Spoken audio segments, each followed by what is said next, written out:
gonna get straight to it. I want to thank you for putting your spirit into the role. It's been 30 years of greatness. Do you understand that there won't be no franchise without the Red Ranger? You set the standard for all Red Rangers. I don't even know what to say to that. I mean, it is such a mind-bending.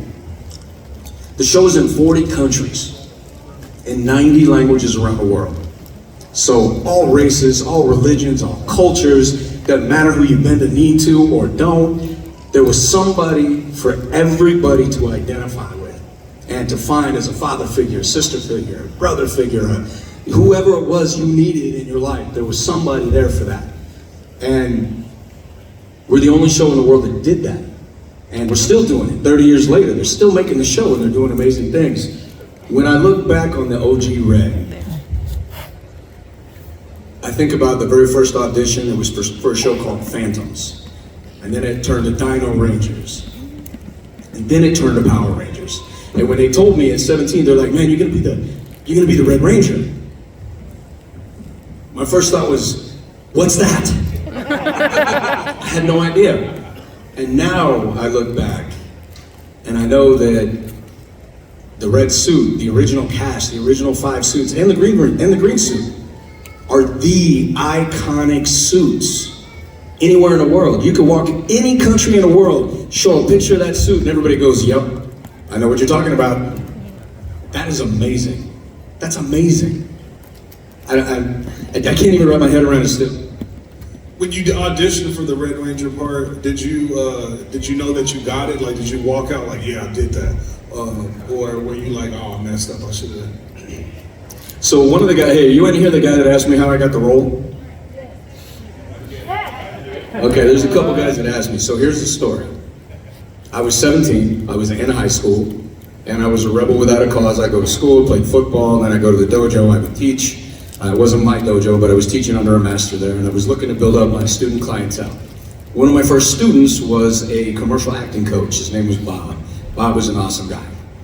And he sucked me in. He's like, hey, you know, I love your martial arts. You should come to my commercial acting class, because I've got like 300 students, and maybe you could pick up a couple martial arts students. I was like, oh, okay, that's good business. That makes sense to me.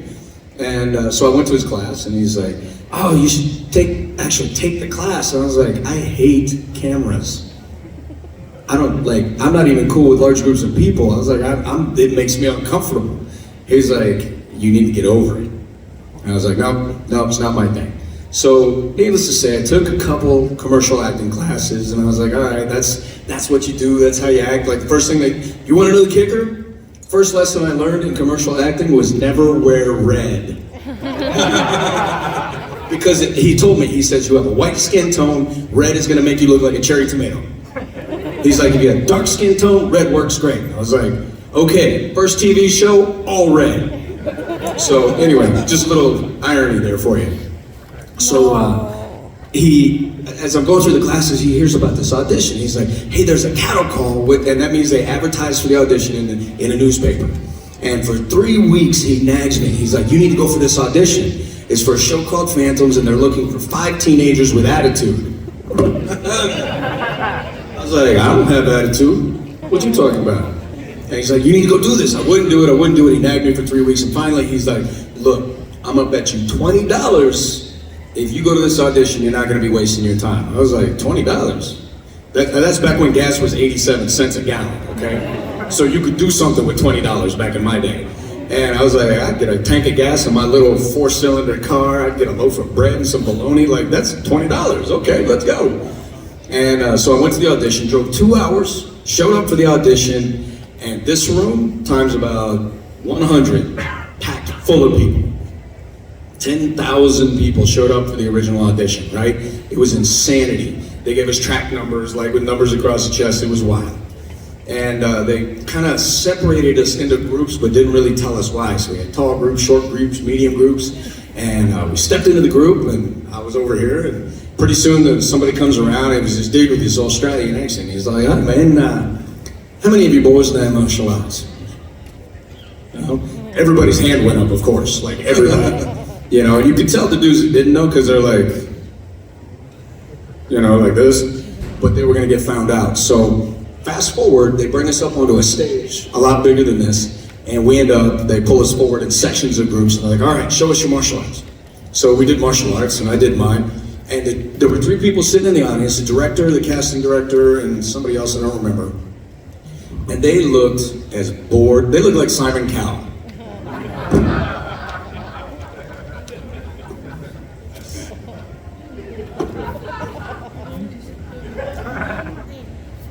And that's what it was, right? So that was my first audition. I was like, well, I just won $20. And I got home, and this is gonna blow your mind. You ever heard of something called an answering machine?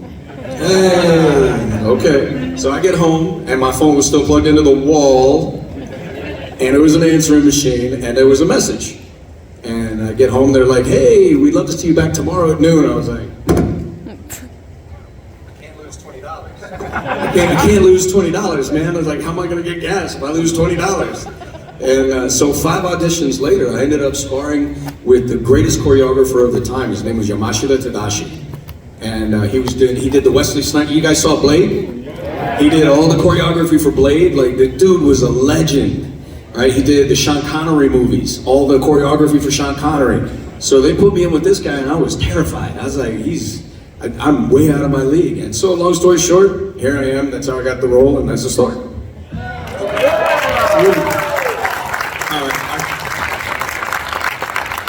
I got a question for Jason Lee Scott. So when Tommy goes from being evil to being good, do you think Jason ever was like, man, this dude can turn on us again? Like, did you think that? Yeah, I remember talking with the director about that.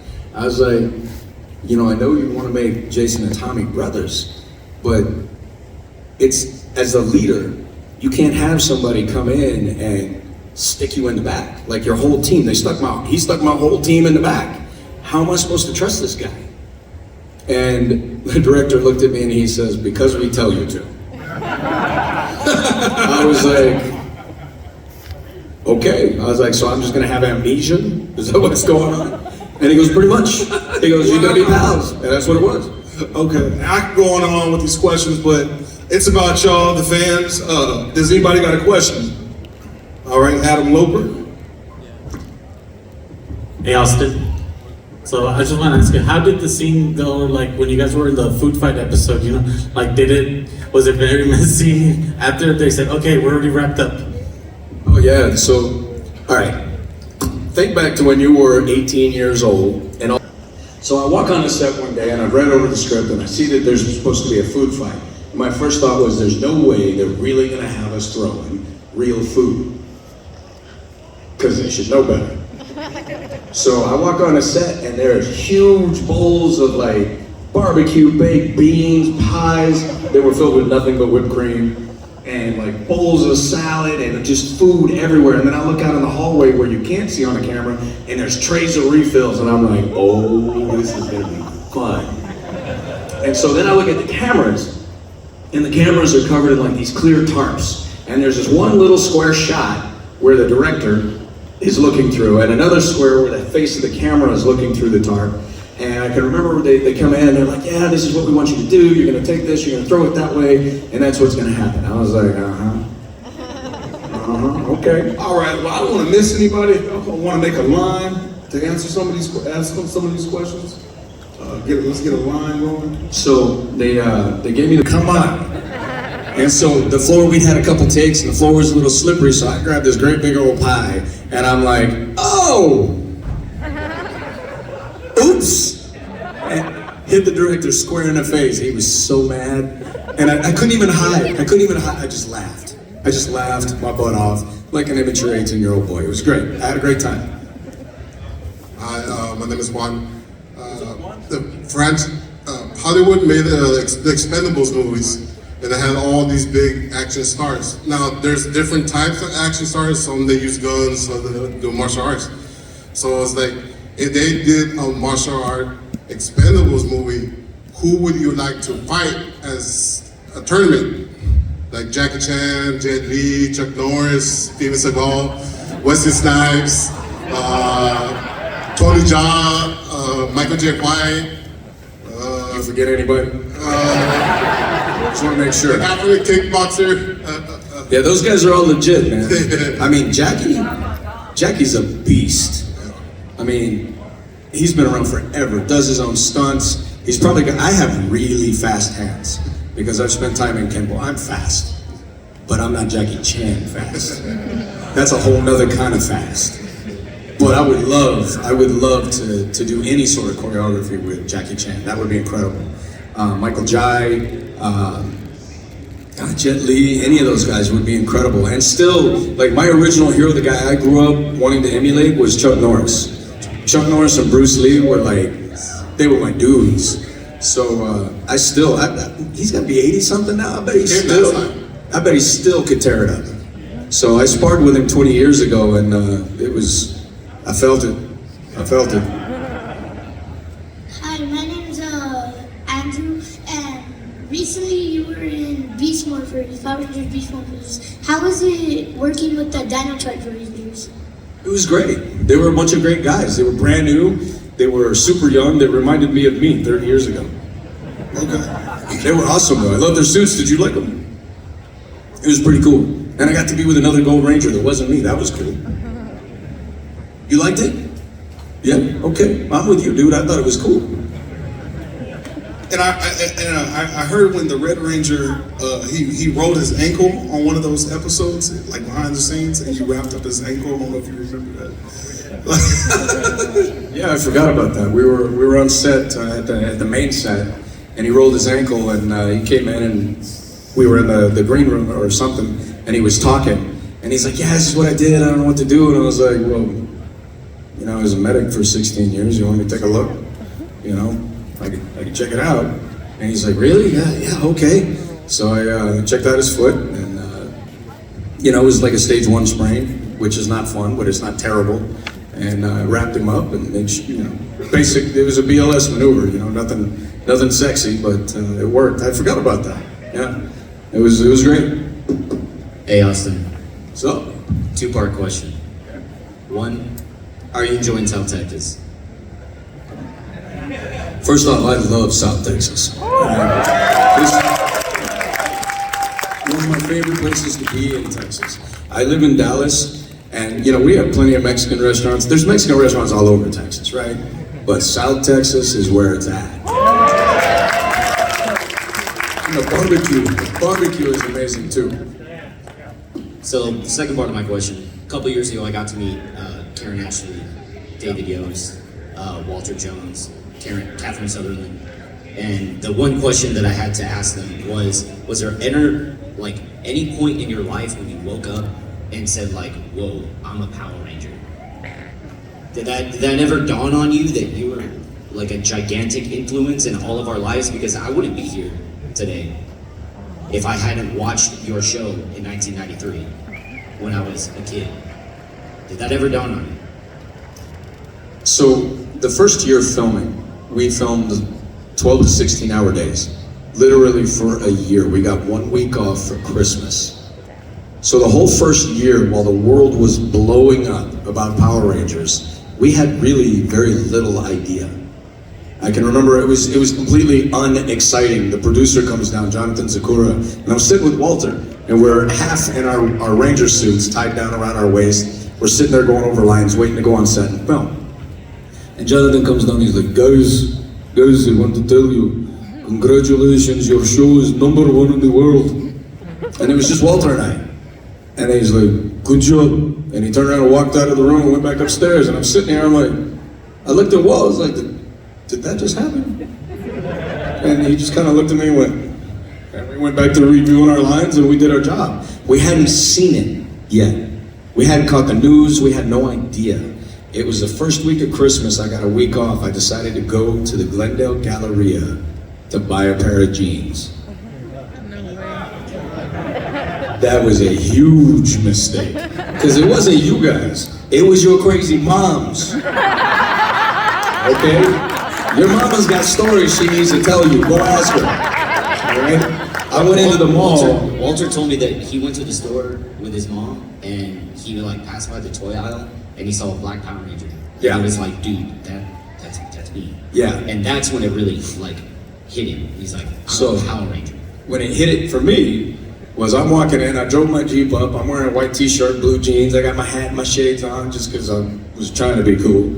And I come strolling in, and as you know how when you're walking in and people like stare at you?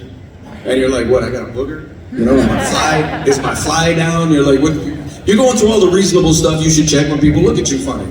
And I was like, oh, what's up with this? And I made it in the door, and a couple people were staring at me, so I'm feeling self-conscious. I made it in the door, and I heard a scream.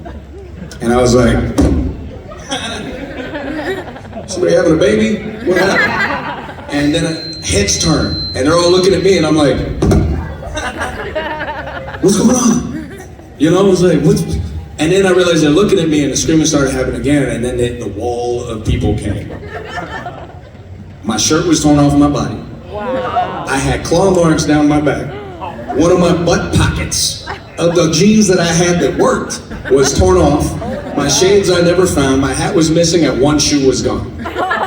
So they had to call security and take me through the back hallways, and they're like, look, man, you're the Red Ranger. You can't just show up here. I was like, oh.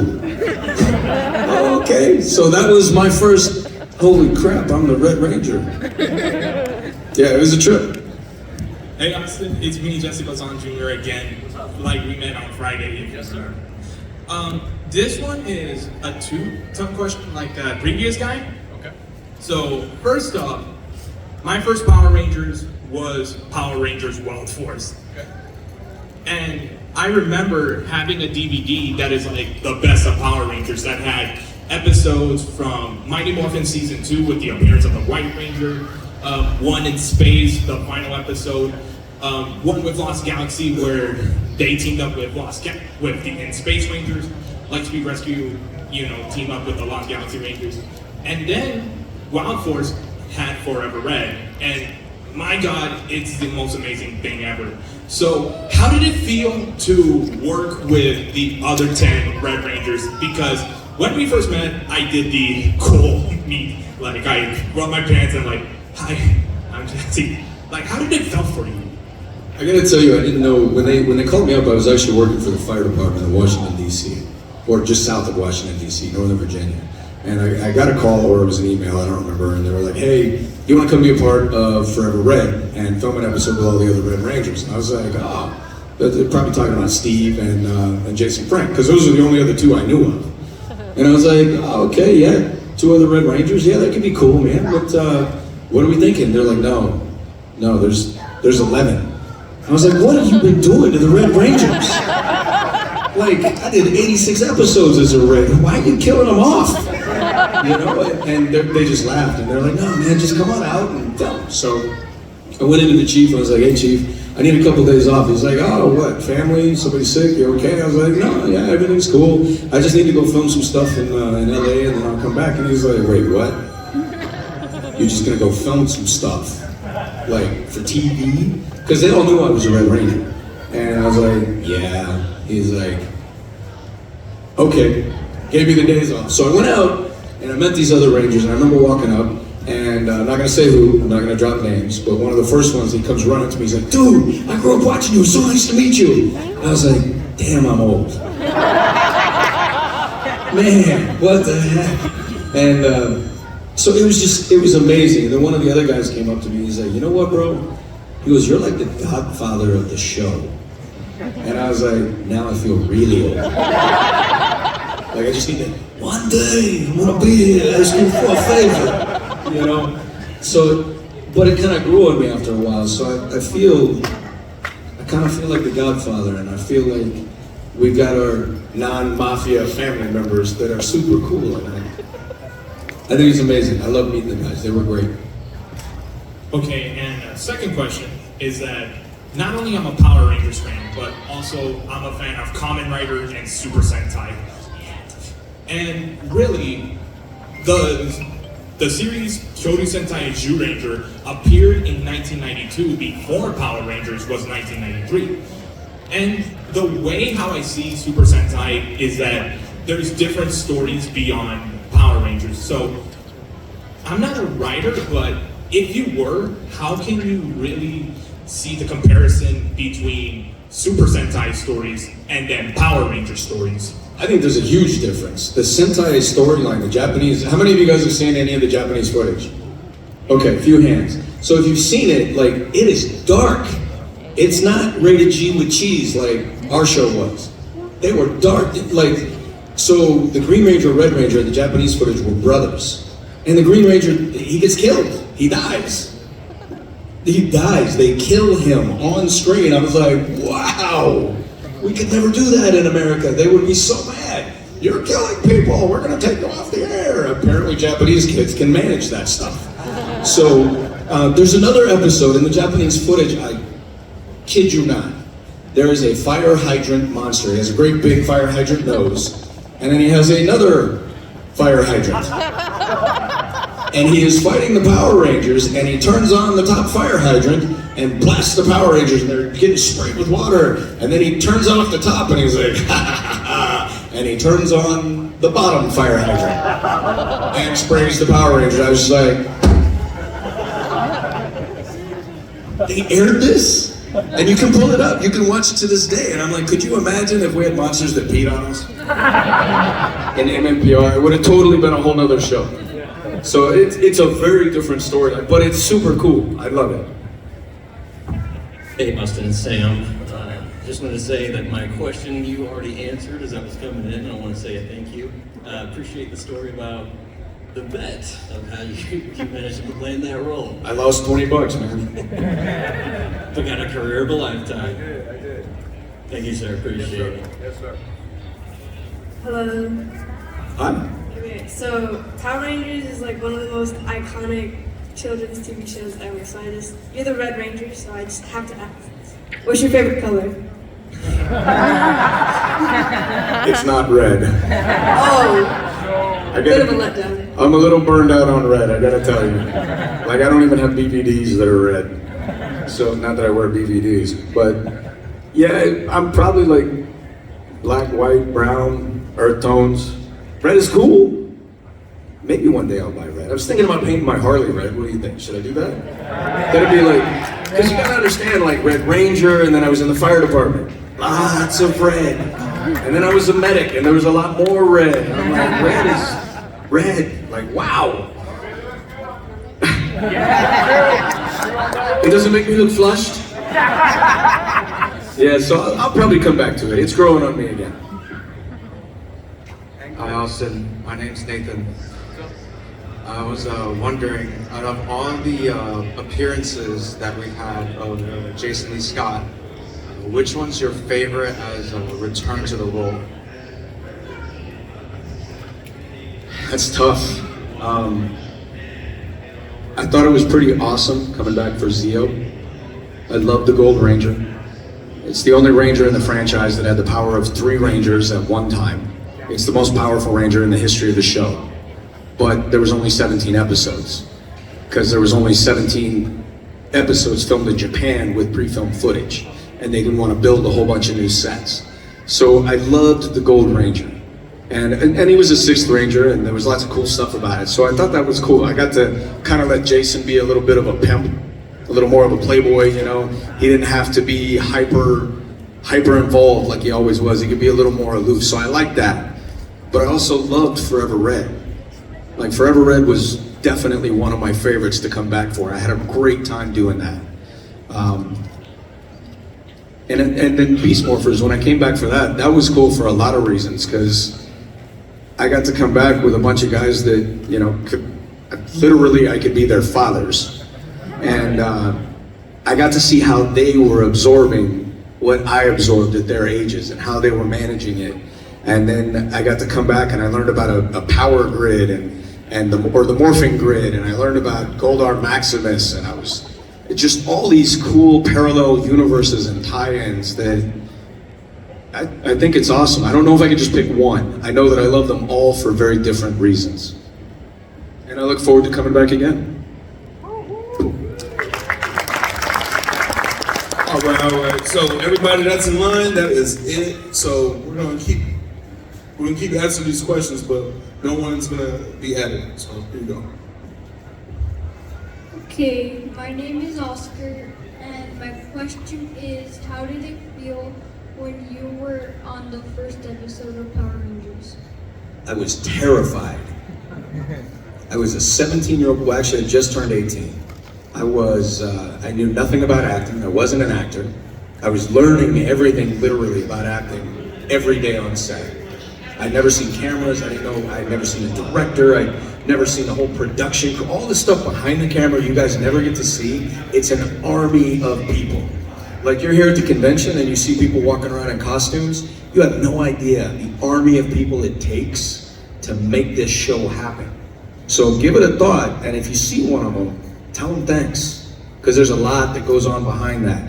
You know how many people it takes to run one team of Navy SEALs? 126 people to run one team of 6. So there's a lot that went on behind the scenes that I got to learn that is crazy.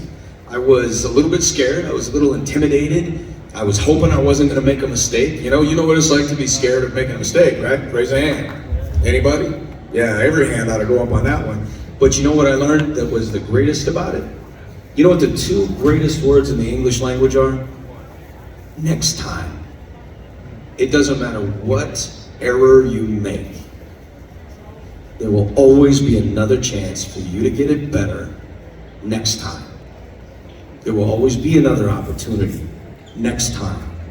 So an error is when you do something you didn't know was wrong. That was an error. When you repeat that same error, then it becomes a mistake. So I was terrified. I made a bunch of errors, but the next time, or the next time after that, I learned and I got better and I overcame it and I'm stronger today because of it. You think you could do that? Focus on the next time and not worry so much about the errors that you make? Just make sure you don't repeat them, right, buddy? Yeah? Can you do that? Okay. Well, there you go. Now you know what my first day was like. Hello, I'm Jaden. I know you've made other appearances in the other shows, but other than Mighty Morphin, what other Power Rangers team you would have liked to be a part of permanently? I definitely like the Wild Force guys. I had a great time filming with them. I haven't really seen a lot of the other seasons because there's so many. I think now there's like 140 different Power Rangers. I can't even keep track. There's so many. And I know a lot of them. But Wild Force, SPD, those guys were pretty cool. In Space, those guys were cool. Really, I think I could have been a part of any of them. I love them. I think all those guys are great. And they all brought their own mojo. Like they made their own characters special in their own way. I tell you what, the one guy, Andros. You know what my beef is with him? He killed Zordon. So to this day, when I get with Chris, I'm like, man, I still need to kick him. You know. So it's kind of a joke between us, but Chris is great. So I love them all, man. I couldn't pick just one. They all do amazing work. Hey, Austin. What's up? Doing pretty good. My question is kind of the same question I asked you in the past, just because I want a little bit more stories, if you have any. When filming Mighty Morphin Power Rangers, when you were doing scenes with the putties, was there any bloopers, so to say? If anything happened, maybe an error where it was kind of like a situation that, you know, brought out a good story? Yeah, well, I mean, there's good stories and there's not so good stories. Thankfully, there were not many not good stories. Very early on in the set, we had an incredible stuntman. His name was Richard, and he was a world competitor, elite martial artist. He was great, and he was getting ready to go out to the world champion competitions in China. And we were doing a wire gag, and they put him on the wire, and I was supposed to come down under the swing set and do a sweep and drop my leg under his and spin it. And he was gonna do a flip in the air and then land and, you know, yeah, beat up another bad guy, right? Well, they tested him on the wire without the suit on him. The monster suit was another 90 pounds. And so we tested him, everything went fine. And I'm still learning about stunts at this point, so I didn't know enough to say better or to say anything, and I really wish I had. But So they put him in the suit, and you know, they're rolling cameras and action. Wham! I go down, hit the sweep. He goes up, they yank the wires, and the wires snapped. And he came down on one leg completely wrong and snapped his leg. So that was one kind of not so great story. But here's one for you. Here's a funny one. So you guys know what an air ram is? You ever seen an air ram? So an air ram is they put well, they make them different now, but picture hydraulics under a great big plate that they put in the ground. And you see them in movies all the time, where the guy is walking and there's an explosion behind them, and then all of a sudden you just see them fly into the air. That's an air ram. They put it under their feet and just boom, it'll launch you. The air rams back in that day weren't made like the ones today. So the second you put a foot on that air ram, that pressure released and you were airborne. I mean, and if they overpressured it, you might hit the lower stratosphere. I mean, it could send you flying. But me being me, I'm like, man, I'm 18, I got this, I can flip, I can kick, I got this. You know, I was all confident. And I've seen some guys do it, and they'd explained it to me, and they were trying to teach me, so I was excited. So I come over, and I'm like, all right, but then I knew, like I came running up to it, I'm like, oh, okay, all right, hold on. Nobody thought that even feel this, but it just, I was having a moment there, and I'm like, okay, all right. I go back, and they're like, all right, you ready? And they had a big mat for me to land on. One of the guys, as a prank, overpressured it. And, which was a good lesson for me in humility. I needed it at the time. And man, I hit that thing, and I was supposed to go maybe 20 feet, and then maybe 10 feet up, 20 feet long, and then land on this mat. I don't know how high I went, but I was way over 10 feet. And I can tell you I flew like 45 feet in distance. And then I landed and kept tumbling. And I get up, I've got grass in my hair, I've got hay everywhere, I'm like my clothes are all messed up. And we're doing this, I'm not supposed to be doing this. Producers don't want me doing this. I'm doing it on my own because I want to learn. And I know if I get caught, I'm gonna be in trouble. So now my clothes are messed up, my hair's messed up, my makeup is foobarred, and the producer and, or the director and the director of photography are both walking this way, and I look like hamburger. And the guys, they all just, they scattered. So I'm left standing there like, I tripped over there. Meanwhile, the air ram is sticking up in the air, and they're like, you can remember the director just looks at me and he looks at that and he goes, He goes, you want to go to wardrobe now? I was like, yeah. Okay. So I had to go change. So it was lots of cool stuff like that. We had world-class martial artists and stuntmen, so there was always something to learn from somebody. Chris, this is a quick two-parter. My son wants to know what's your favorite kind of music, and me and my wife always had this debate on whether Kimberly would have ended up with Jason and Tommy. Who do you think she would have ended up with in the Mighty Morphin realm or universe? So as far as music goes, it completely depends on my mood. Like when I'm here at the con, I play music that I try to be very conscious of the fact that there's little guys that come to the table. So I'm not going to be blasting like DMX or Tupac, you know, because the babies don't need to hear that mojo. Even when they're not cussing, there's things the babies don't need to hear. So, I mean, I love stuff like that, but there's some country that I love. I love salsa, merengue, bachata, mambo, zouk. Like, I've lived all over the world, so there's something about every kind of really music that I love. So I couldn't pick one, it would depend on my mood. Like if I'm out, if I have a beer, am I at a barbecue, am I at the club? You know, like, it just depends. I love blues, like soul-filled blues, man. You give me some, like B.B. King, you give me some of the OGs out there from the blues world, and I am lost. Love that. All right, so Etta James, any of you know who Etta James is? Okay, Etta James, man, that's my girl right there.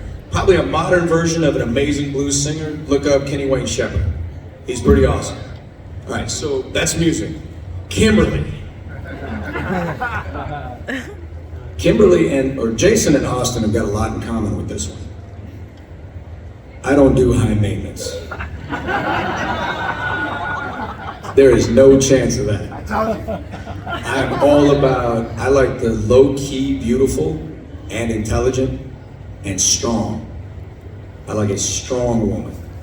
You know why? Because a strong woman behind a man who is also strong, there is a bond and a progress and an ability to support each other and wherever you need to go in life that is irreplaceable. If you're in a relationship with someone you constantly feel like you have to save, then that's what you're doing. You're constantly saving somebody and you're not getting built up when you need to be built up. And that's a tough place to be in. So it's okay to want to help somebody. And it's okay when people need help. But it's got to be reciprocal. They got to be there for you too, you know what I mean? So Trini was a strong, quiet type. She was very self-confident. She was beautiful in a very humble sort of way. Like we've all seen the girls that come walking in their hoochie outfits and they know they're hot. Like you take a moment, you're like, damn. And then immediately I'm over it because that's as far as my interest could possibly go. My wife is a beautiful Irish girl. And she barely puts on makeup, maybe some eyeliner. She throws on a hat in the morning. She'll go horseback riding. She's out in the garden covered in dirt half the day doing her thing. She's not afraid to get dirty. She loves teaching PE at the school. She's a physical woman, and she's not afraid to speak her mind. But speaking your mind and being constructive are two different things.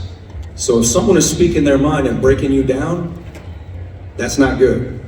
You got to be able to speak your mind, share information, and help build your partner up, and that should go both ways. So for me, it would have been Trini all day long. Not that Kim would have broke me down, but she is high maintenance. I was just wondering if you have any fun stories working with the actors of Bulk and Skull. Every day on set with those guys was hilarious. Okay, so Catherine Sutherland, here's the story. Bulk and Skull, when she came on set, I wasn't there for this one, but this is one that she loves to tell. Bulk and Skull went into her dressing room. She went to set to go film. They went into her dressing room, took all the furniture out of her dressing room, first time, they took furniture from like 3 other dressing rooms and stacked it all in her dressing room. So she had like 4 sets stacked to the wall, could barely even get in the door. And they just left it there, and they're like, so she goes in her room, she's like, I can't change. They're like, they had no idea, so they're totally playing it off. So then, finally, she goes back to set to film. So then they took all of her furniture and took it out of her dressing room. So now she had no furniture. So she goes back to her dressing room and walks in, and there's nothing. And she looks out the door, and Paul and Jason Narvi are like, they had no idea, right? But then she decides, okay, this is why you gotta be careful. You go pissing off the wrong lady. So she went into their rooms when they were filming, and she hid low. She hid low, below the belt. She took a bunch of glue, and they had some, not their set boots, but their personal boots, which were really nice, and she poured glue all in their boots. Ask Jason Narvi and Paul Schreier how they felt about that one. I will, needless to say, I will say that Catherine Sutherland won the day. So that was a great story that I heard. Hello, so I have some comic books. I have the Power Rangers with Ninja Turtles and Power Rangers with DC. Do you ever think that they're going to make a live action movie or show about that? You mean with the Ninja Turtle and Power Ranger crossover? Power Rangers, yeah, or DC with Power Rangers. Man, I hope so. I hope so too. Yeah, I would love to see that. And I have another question. I've been a firefighter for 3 years now, and I want to know what your best / scary moment was as a firefighter.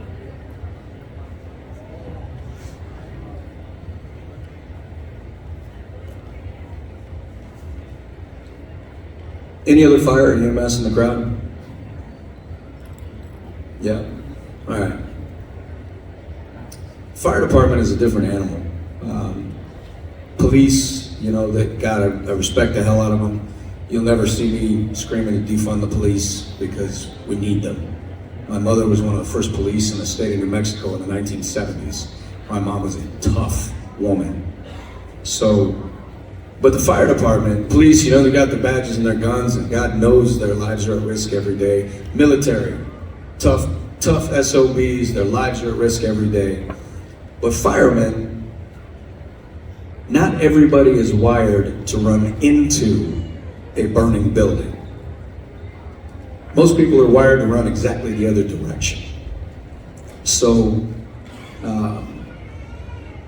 I've been on calls where, you know, I was with the SRT team, search and rescue team, for those of you who don't know. And I was with one of the very few departments left at the time where we still kicked in doors. And we went looking.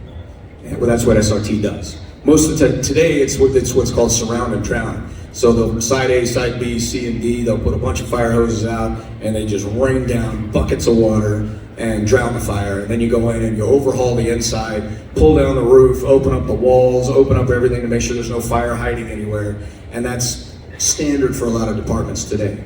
Back then, we would kick indoors and you could see some pretty incredible things. I was on the Pentagon. I was at the Pentagon on 9/11. And I've been around a lot of things. I've seen some crazy stuff in the fire world, but I think hands down for me, it wasn't fire that was the worst. I mean, I saw some gruesome things, but it was EMS that left me with stories that, you know, being a medic both here in America and in the Middle East, I still have a backpack with dog tags. Anybody I couldn't bring home alive, I kept one of their dog tags, and I've got a backpack with 19 tags in it. I know every name, every number by heart, and every night I see them in my sleep.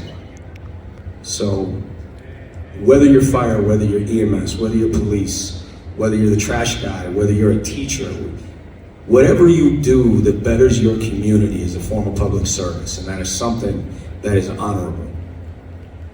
So, no matter how you do it, just make sure you take a minute from time to time while you're living your life, while you're doing what you need to do, whatever's gonna make you best or your family best, and find a way to add value to your community. You know what I mean? Give a little bit back, whether it's church, however you do it. Find a way to give a little back, because the world is full of takers. Find a way to give back, and sometimes you won't even know where it is what you gave is going to add up to and mean the most. But it'll get to somebody somewhere, and it may be all they needed at that moment in time. So, you know, whether you're one of the rebels without a cause like I was, I grew up hating authority. I hated it. Dad was a Marine, Mom was a cop. Man, I was tired of being told what to do. But now I appreciate it, because I see the wisdom. I know what was right.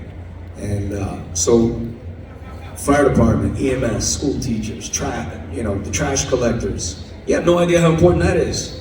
Do you know how sick we would be in America if people weren't picking up the trash off the street? Sanitation is number one, man. The plumbing, the guys that handle your sewage, that run out of your house. You know how sick we would be if that was just building up in the backyard? That would be problems. So all these people come together, doctors and nurses, and they all add together to do things that allow us to live the quality of life we live right now. So my advice is, you don't even have to shake their hand, but help them out from time to time, add a little value, share their story, or maybe tell them thank you if you want to. Whatever it is, you know, little RESPECT is a good thing, you know what I mean? That's what I do for my brothers and sisters in the field. So I'm not gonna dive into any specific terrible stories, because I will break down this house. There won't be a dry eye. But what I will tell you is that we save lives too. And there are people here today that have careers and have families because of what my brothers and sisters and I did. And those are the things that I choose to focus on. Those are the things that we're proud of, because if we focused on anything else, we'd all be crazy. So that's what I choose to focus on. If I were you, that's what I would focus on too. How you can add value to the world around you. That's my take.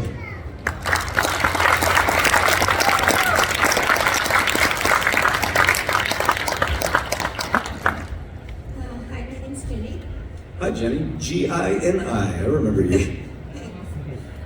Well, my question is, you were talking about earlier how you didn't realize how big Power Rangers was until you went to get some jeans and came out with a rather insane story. But even then, did you think it would, I guess, be the way it is today, 30 years later, movies, specials, comic conventions? No, man, there was no way for me to wrap my head around that. 17, 18 years old. If you had told me that 30 years later I'm going to be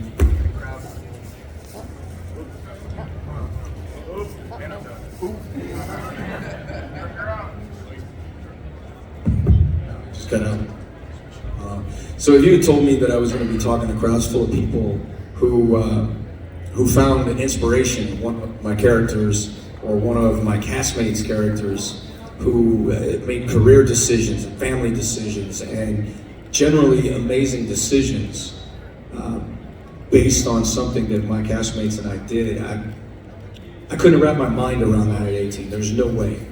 But I can tell you this, while I had an amazing time filming the show, and I had an amazing time traveling the world and doing all these other careers, one of the greatest things that I find to this day about Power Rangers isn't what I did then. It's what I do now here with people like you. That's what makes it more special to me even today. Yeah. All right, last question. I read in an article that you and Walter were having a party at y'all's house, y'all were roommates, and a chopper came on top of y'all's house. Tell us about that. That's the last question, I promise. So, I gotta be careful, there's still little ones in here. You want the better story, come to the After Dark panel. All right, so we may or may not have had a humongous party house in LA that sat on top of a hill with 360-degree view. We could see Los Angeles, downtown, Bunker Hill. We could see Burbank out the front of the house. It was the party joint. One of the roommates was a professional dancer. I mean stripper, I mean like professional dancer. Actually, two of them. So they knew all the girls and the pro dancers from like Carnival Cruise Lines, from the major dance studios, from Janet Jackson's Rhythm Nation tour. Like all the pro dancers, girls and guys, were at our place. We knew a bunch of stuntmen, we knew a bunch of the folks from Hollywood. So Walter and Danny and the boys and I and Paul, we would get together at the water container, that's with the cup. And we would look at this, and we'd be filling up our cup, and we'd be standing at the top of the stairs at our house. And we're looking around and we're like, hey, do you know them? No. Do you know them? No. Do you know any of them? No. Like 300 people in our house. We knew maybe 100 of them. People would just show up.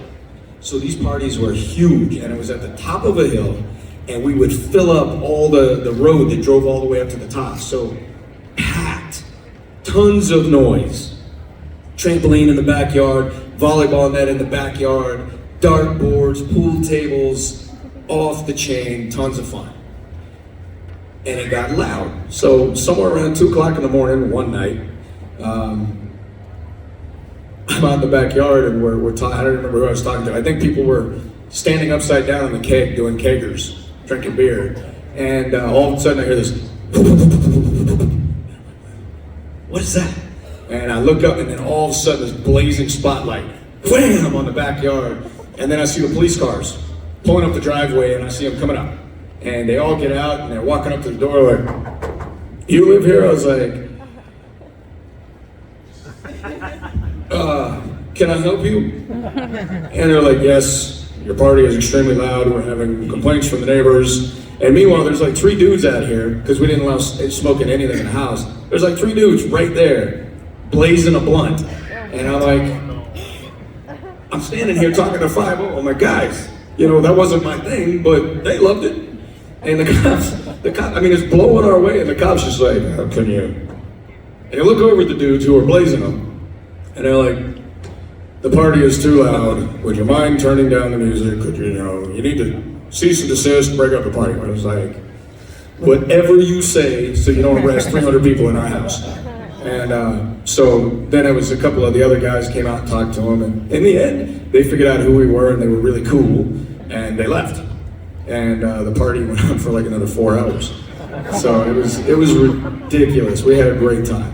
And God bless LAPD and Glendale Police. I love them. OG Ranger, keep it going for officers. Thank you, John, y'all. Check out his booth. Hey guys, I'm gonna give you one last thing. I'm creating a comic. It is called Redemption. And it is what happens to Jason 30 years after he hangs up the red suit at the end of the world. It is a post-apocalyptic thriller. I'm gonna do 50 different books, and then I'm gonna turn it into an animated series. In book 1, you're gonna watch the world end. And in the books that follow, you're gonna see everything from ancient bloodlines, demon blood, demons, druids, elves, reincarnation, cannibals, scavengers. People are gonna be trading other people for bullets and diesel fuel and food. It is a post-apocalyptic dystopian world.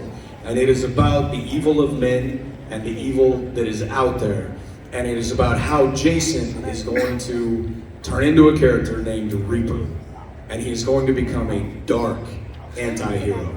It's going to be twisted. So if you've grown up and you like Power Rangers, there will be Easter eggs in there, but it is not Power Rangers. If you want to follow the storyline, I've got the comics at my table. I'm getting ready to launch a Kickstarter for book 2 here very soon.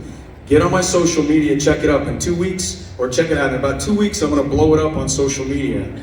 And I just got a review back from the director of X-Men. His name is Larry Houston. He directed the 97 X-Men series, which he's actually recreating right now. I don't know if you know that yet, but now you do.